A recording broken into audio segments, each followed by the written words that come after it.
Bonjour, je suis là pour vous présenter une partie de nos travaux intitulés Semi-conducteurs pour la photocatalyse, immobilisation et dégradation des polymères organiques et optimisation.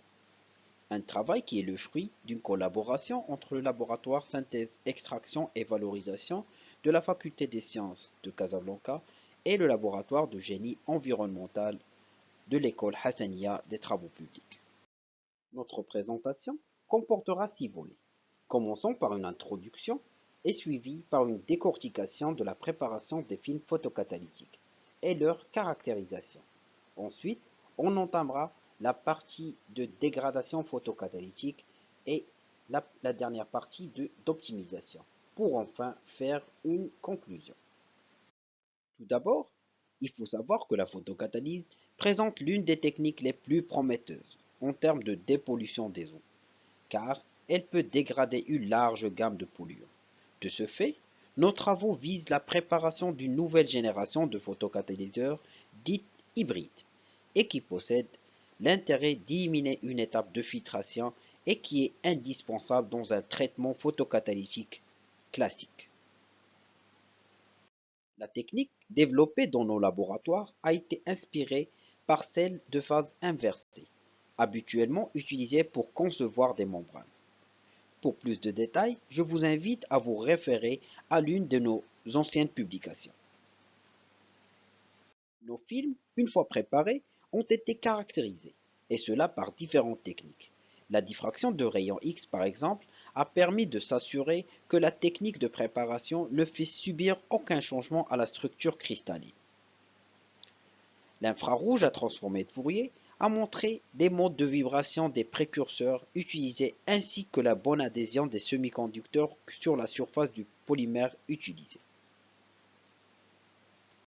La microscopie électronique à balayage a permis d'évaluer la surface des agglomérations, formées au moment de la préparation.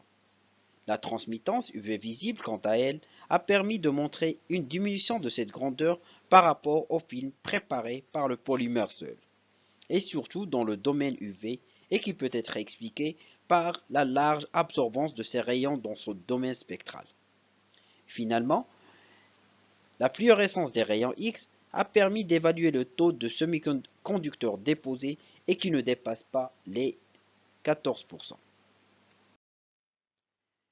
Nos films, une fois caractérisés, ont été testés pour dégrader des colorants organiques, et cela a été fait dans un réacteur construit dans nos laboratoires, et qui contient essentiellement une lampe UV centrée à 365 nanomètres, des ventilateurs pour uniformiser la température, ainsi qu'un agitateur magnétique. Les résultats de la photodégradation ont montré que le polymère seul ne présente aucun effet sur le polluant. Par contre, lorsqu'on utilise des films avec du dioxyde de titane, on atteint une dégradation avoisinant les 70% au bout de 2h30 de traitement. Les films avec du zinc oxide atteignent presque le même taux, sauf qu'on doit pousser le temps de réaction. Il faut quand même noter qu'il y a présence de fluctuations et qui sont dues au phénomène d'adsorption et désorption.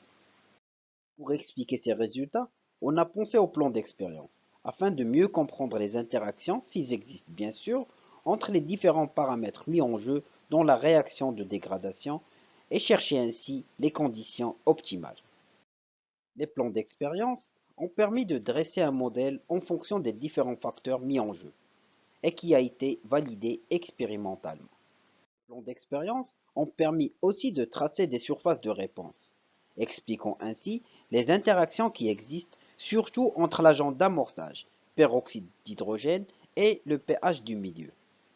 Et ceci a permis finalement de corriger le modèle et de trouver les conditions optimales. L'application de ces conditions a permis de remonter dans la dégradation pour atteindre un taux avoisinant les 90% tout en minimisant les fluctuations qui existaient au début. Finalement, les films préparés par nos soins ont montré une bonne activité photocatalytique, une bonne activité à adsorber, et nous pensons que notre méthode de préparation peut bien aider dans le développement du domaine de la photocatalyse. Merci pour votre attention.